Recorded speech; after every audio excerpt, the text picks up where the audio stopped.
20 years back, advertising professionals were creating fun, entertaining messages because the fun and entertaining people were working in ad agencies, and they said funny things and the world laughed, right? Today, the world has become funnier than people in the agencies, right? Right? So if you crack a joke, they'll be like, "ये joke था, मैं इससे better कर सकता हूँ."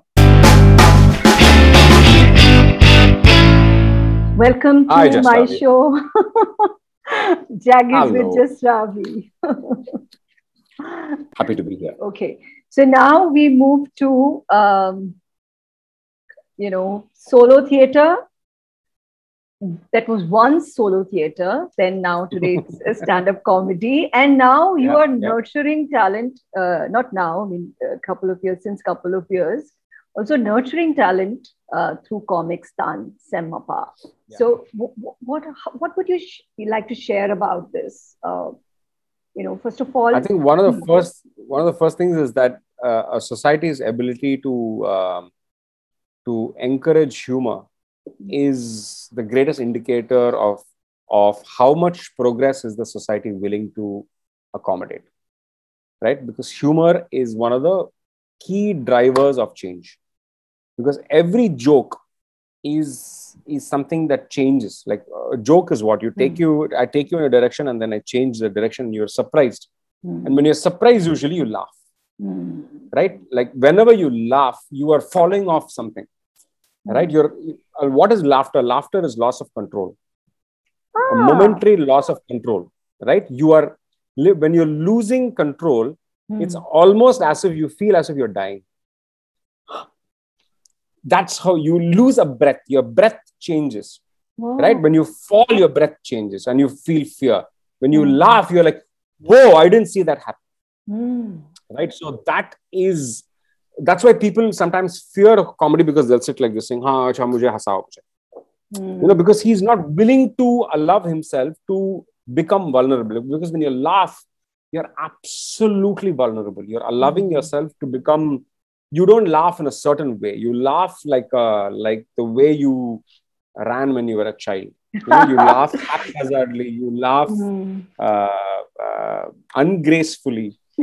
So. So in a goofy manner.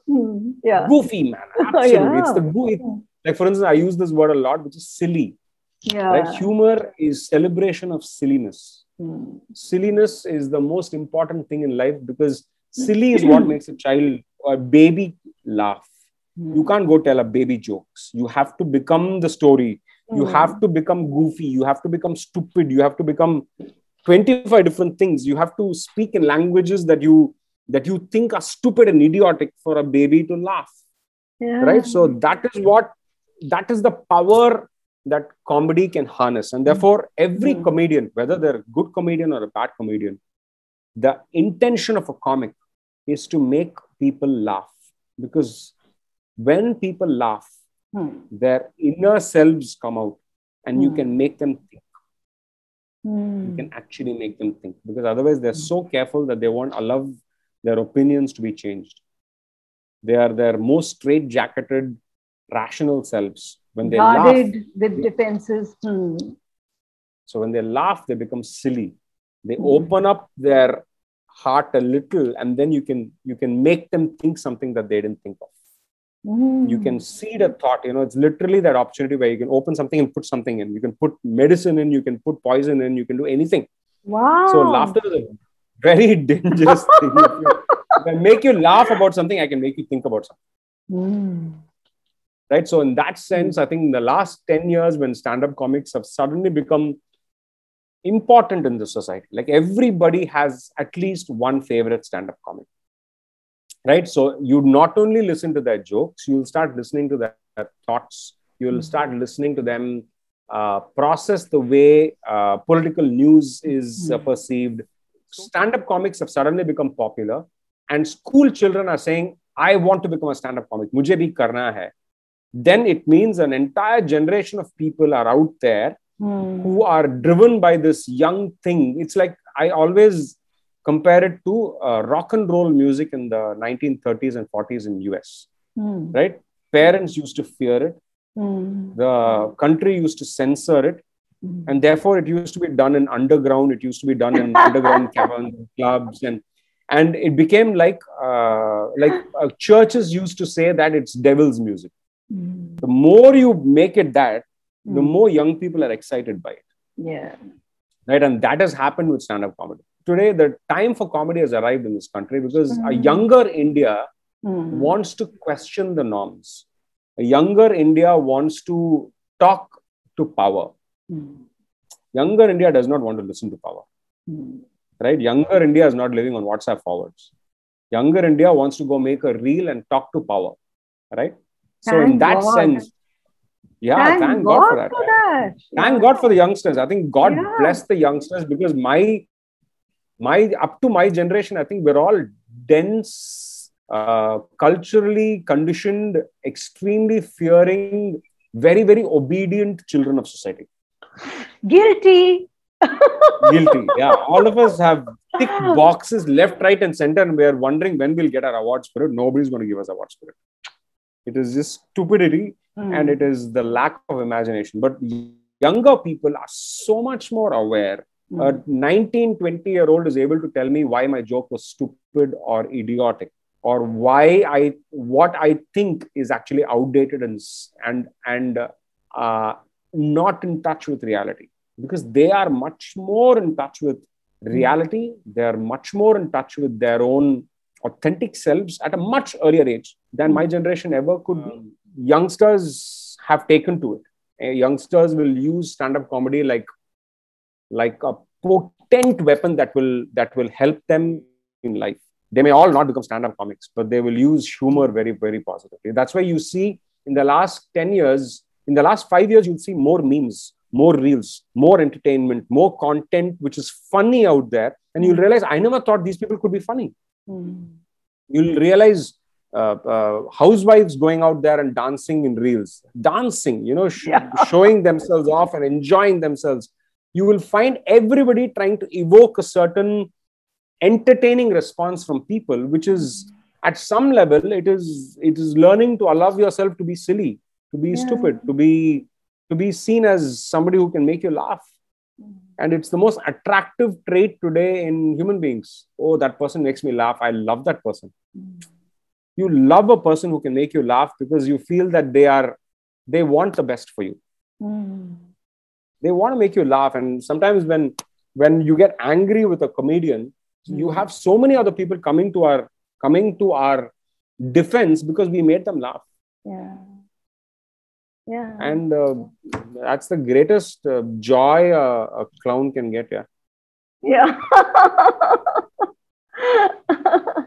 Beautiful. I like how you summed it up too. So the clown has also such a lot of power then, the clown becomes an influencer. The clown has a community following him. Like you said, their social, their outlook becomes important because they are going to educate you and they're going to show you what you're blind to otherwise.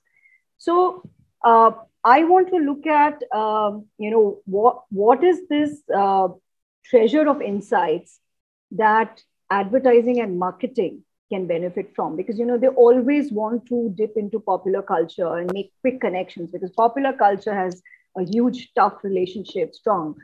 And, they want to just borrow 30 seconds from it.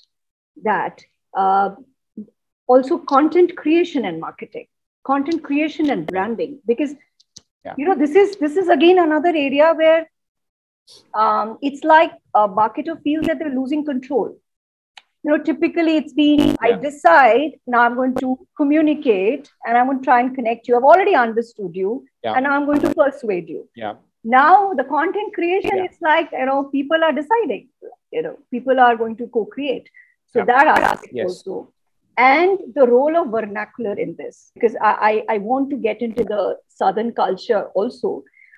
Oh God, there is so much coming to my mind. So I'll just pause at this. Over to you, Karthik.